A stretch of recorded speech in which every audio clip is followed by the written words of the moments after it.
Attends, il y a une voiture qui arrive. Allez, maintenant on la pousse et tu la mets derrière le plat. Oh, oui, la saucisse. Et malotto. C'est une mauvaise idée. De quoi, de regarder la voiture? On a un monteur, Alan, qui est incroyable. Il va couper toutes les merdes qu'on dit. Sauf ça. Puis les deux ensemble sont insupportables. Ah ouais, vraiment, c'est le duo. Le combo parfait, quoi. Mon Dieu. Combo chieur. Ah, c'est horrible. Heureusement, ils sont un peu drôles, ça les sauve. Ah, être rigolo, ça nous sauve beaucoup. C'est pas que je fais rien, c'est qu'il sait mieux faire que moi. Donc je vais continuer de regarder. Voilà. Parce que moi, ça me divertit. Attention. La caution du plateau. Zoom sur son gros cul.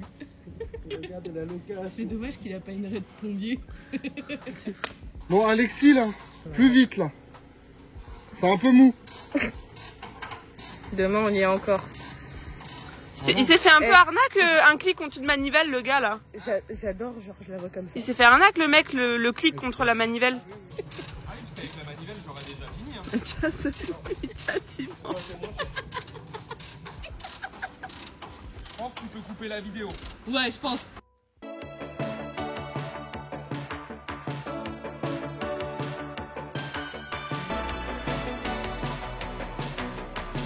Voilà, on a récupéré la Audi. Elle est derrière sur le plateau. Je pense que tu la vois. Et bon, écoute, ça s'est bien passé, à part le fait que le treuil était d'une longueur. Un enfer. Un enfer. En gros, le mec à qui on a loué le plateau s'est fait niquer par un ancien locataire. Où la manivelle pour le treuil, il lui a pas rendu, il a juste filé un vieux cliquet Parkside. Donc comment t'expliquer que le treuil c'était 1 cm par 1 cm. Et le cliquet faisait que de se barrer. Voilà, le cliquet se barrait, il dégoupillait, c'est un cliquet Parkside, donc forcément il se remet au milieu tout seul, la douille se barre, enfin, qualité, qualitat. Par contre, ouais, cavité aussi. Ouais. Mais le plateau il est bon lui-même.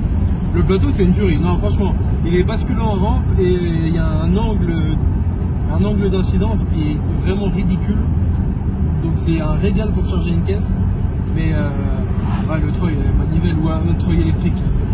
Là, on est en Big 2024, il n'y a pas de treuil électrique. C'est-à-dire qu'il y a un moment, on est là, gros, on a monté des voitures avec plus de souffrance sur des plateaux bien plus merdiques que ça. Mais oui, bon, le treuil électrique, ça aurait été pas mal. Et on trouve toujours un moyen de se plaindre. On aime bien, allez. Vive la France. La France. La séquence que tu viens de voir, là, voilà, il y a un instant, elle a été filmée il y a déjà 1 semaine et demie. Et entre deux, il s'est passé des trucs. Donc je vais te faire un brief, parce qu'au final, je t'ai même pas encore présenté la voiture. C'est une Audi TT, de TFSI, qui a, il me semble, de mémoire, 200 000 km, et qui ne démarre pas.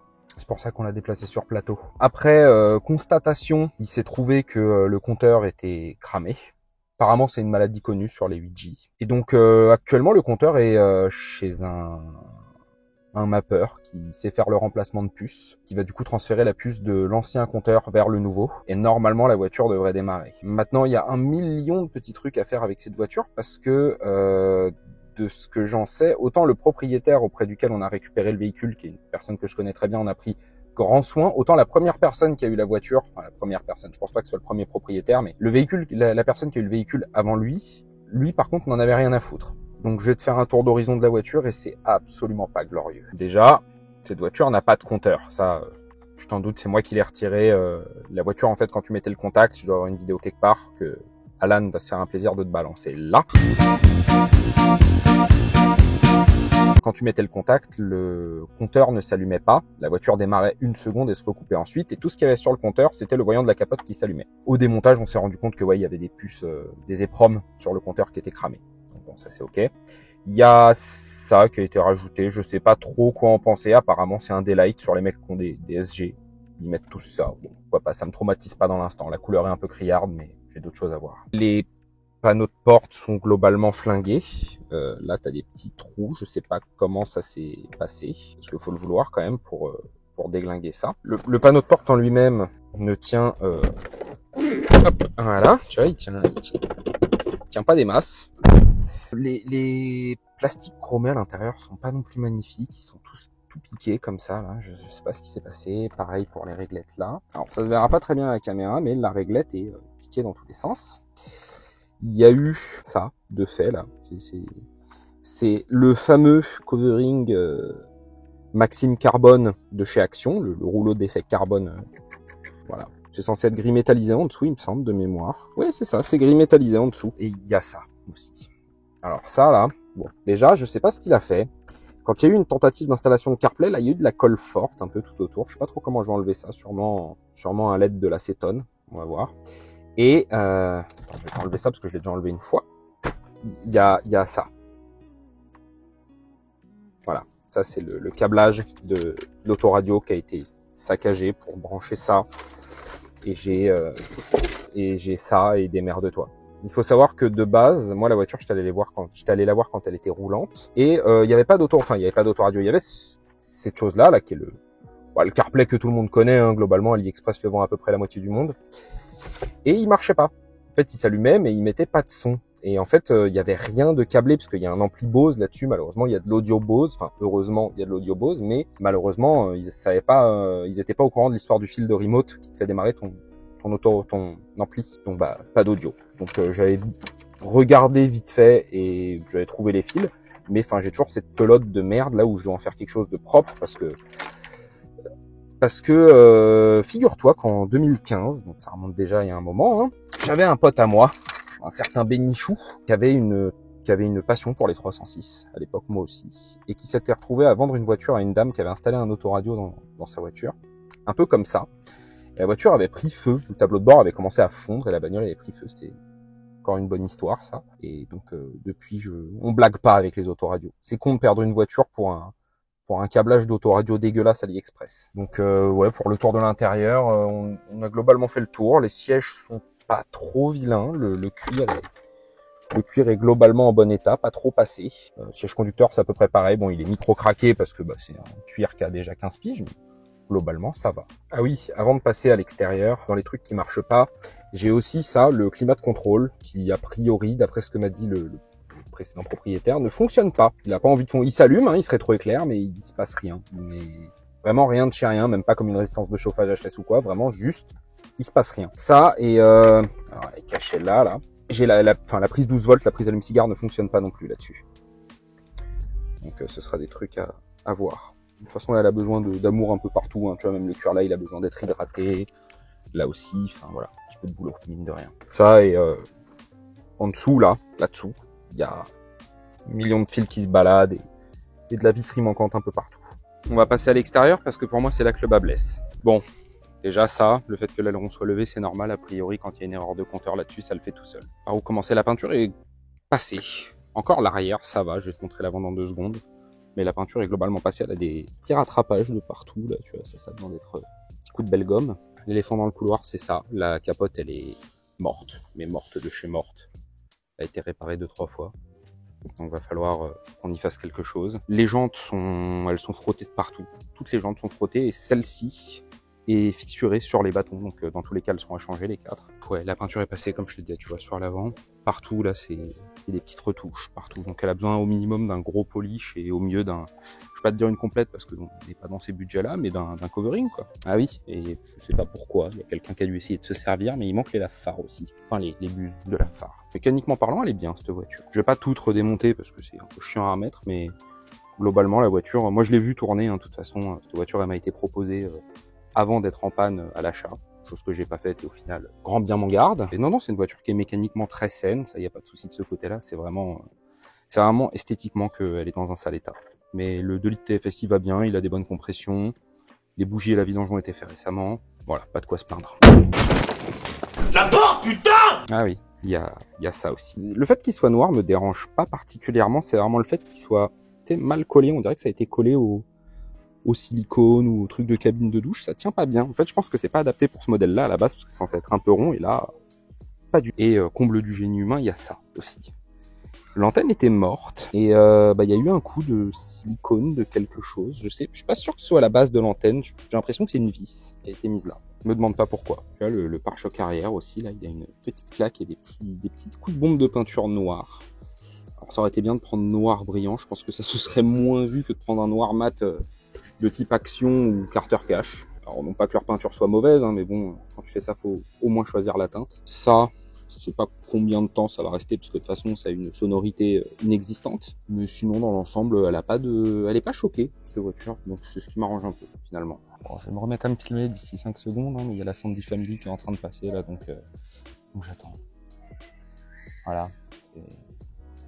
La Sandy, le Jason, la totale. Toute la Sandy Family, là, qui est en train de débouler. Il me faut un local, putain. Ah, puis il y a le petit dernier qui est en train de hurler là comme un cochon qu'on égorge parce que il a pas eu la sucette, ou je sais pas, il a pas eu un bonbon, ou son petit frère a pas voulu lui passer le ballon parce que tu connais, c'est la Sandy Family, ça fait 8 gosses. Ça fait du RSA, mais ça fait 8 gosses. Le daron, il est 17h, il est en train de péter une 8-6 bien chaude. Il est là, il fait le poids d'un semi-remorque et je m'y connais, je veux dire, je suis gracieux comme garçon, tu vois. L'autre, il porte un t-shirt marshmallow en XS, il a 45 ans. Un bonheur. Bon, du coup, après ce moment de fun insoutenable impliquant la Sandy Family et le Riton là, qui est en train de hurler sur la place à côté comme un cochon qu'on égorge, je vais te faire des plans de coupe. Voilà, c'est bien les plans de coupe. Puis comme ça, tu peux mettre de l'audio dessus, on n'entend pas ça là. La déchéance en France.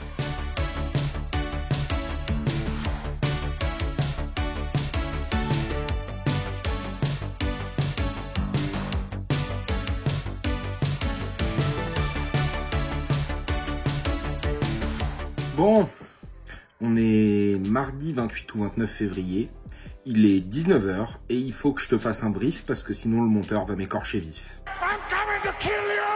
Et toi, tu rigoles parce que si c'est la première fois que tu vois ma gueule sur internet, tu penses que le monteur c'est moi. Pas du tout, c'est ce petit bonhomme énervé là.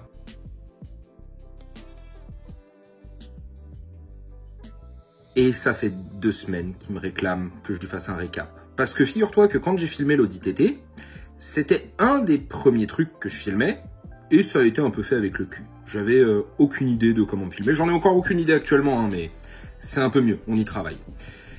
Et donc il faut que je te fasse un brief. La Audi TT, quand on l'a acheté, il n'y avait pas d'autoradio, il y avait des infiltrations de flotte dans la capote, et elle ne démarrait pas.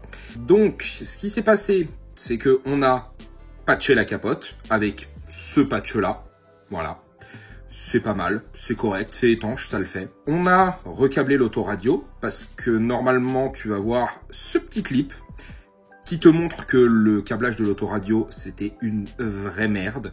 C'est-à-dire qu'il y avait un autoradio posé à moitié collé sur le tableau de bord et derrière une pelote de fil coupée au ciseau et retouillée avec du scotch.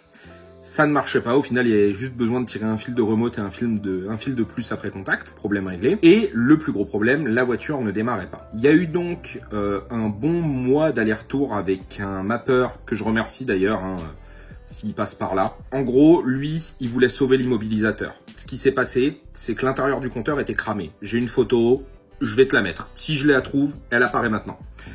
L'intérieur du compteur était... Bon, ce que j'étais en train de te dire, avant que Buzz m'envoie une énième annonce Le Bon Coin pour une merguez, c'était que le compteur était cramé, c'est la maladie connue sur les Audi TT, et qu'un mec qui s'appelle Tom de chez MyCars, c'était sur un bout de scotch derrière, donc a priori il s'appelait Tom, avait dessoudé et ressoudé la puce d'immobilisateur du premier compteur de la voiture sur le compteur actuel. Ça avait été très mal fait, vraiment, ça avait été soudé avec une fourchette et un chalumeau, je crois. Et bah, ça avait fini par ressauter. Donc le mec avait essayé de sauver la puce, ça n'avait pas marché, 1 million d'allers-retours. Tata fini par acheter un compteur sur Le Bon Coin. Bah déjà, on est des cons, parce qu'en fait, on a commandé le compteur, alors pas sur Le Bon Coin, mais sur eBay. Je suis fatigué, il est tard, pose pas de questions. Et en fait, on s'est rendu compte après que c'était un compteur de diesel. Bref, on s'en fout, on le ramène chez le mapper, qui fait une virginisation du compteur, la voiture démarre, tout va bien dans le meilleur des mondes. Donc là, actuellement, on se retrouve avec une Audi TT qui n'a plus de fuite à la capote, qui a un autoradio qui marche et qui roule. C'est un compteur de diesel, on s'en fout. Le seul petit détail avec le compteur de diesel, et c'est pas dû au fait intrinsèchement que ça vienne d'une TT TDI, c'est qu'en fait le compteur est en mode safe du coup parce qu'il n'est pas codé avec la voiture. Donc il n'y a pas de jauge à essence, ce qui fait que je me suis retrouvé à déporter une jauge à essence, parce que les fils derrière le compteur envoient le signal, hein, à déporter une jauge à essence de bateau achetée 3 € sur eBay dans la boîte à gants. Ça pareil, tu vas le voir là. Donc ça marche, on a une jauge à essence, c'est pas optimal, je suis déjà tombé en panne une fois avec, parce que excès de confiance, mais ça fonctionne en attendant. Maintenant, les trucs qui ne fonctionnent pas sur cette voiture, tu as les vitres électriques qui ne fonctionnent pas, à part quand tu actionnes la capote, Un apprentissage débuté de capote à faire, mais on est en plein milieu de l'hiver, donc je t'avoue que pour l'instant c'est pas une grande nécessité. Et du coup remettre le compteur plus en safe. Ça, et il y a une jante à l'avant droite qui est morte. En fait, il y a une des jantes qui est fissurée. Ça se voit quasiment pas, c'est un cheveu. Mais dans l'idéal, pour pouvoir continuer à rouler avec la voiture, de toute façon, il va falloir remettre 4 jantes. De toute façon, les jantes sont immondes. Et cette voiture va se manger un covering aussi. Tata a choisi la couleur. Quand elle aura envie, je le dirai. Mais la voiture va être flamingo, concrètement. Et voilà, c'est un petit récap de la Audi TT, fait tard à l'arrache, et j'espère que le monteur ne m'écorchera pas. Merci Alan. Coucou, c'est le mois d'une pause clope plus tard. J'ai oublié de te dire un truc super important. En plus du compteur, il y a le calculateur qui a été démonté pour être envoyé en... Il y a mon chat qui chie. Il y a mon chat, je suis là, je filme. Oh cousine, tu charges du pétrole ou bien ? Donc ouais, ce que je te disais, c'est qu'en fait, le compteur a été démonté, mais aussi le calculateur pour être envoyé en ce que les amateurs de Volkswagen appellent un NIMO-OFF. En fait, ça consiste juste à supprimer le bit de contrôle du calculateur quand tu mets ta clé. Normalement, la clé envoie un code, le calculateur reçoit un code. C'est le même, on est content, tu peux rentrer un mot de passe si tu préfères. Donc voilà, l'immobilisateur a aussi été enlevé. Et suite à ça, il y a eu pas mal de bornes faites avec la voiture. On allait chercher la S8 à Strasbourg avec. Donc, pas de problème, elle roule bien. Voilà.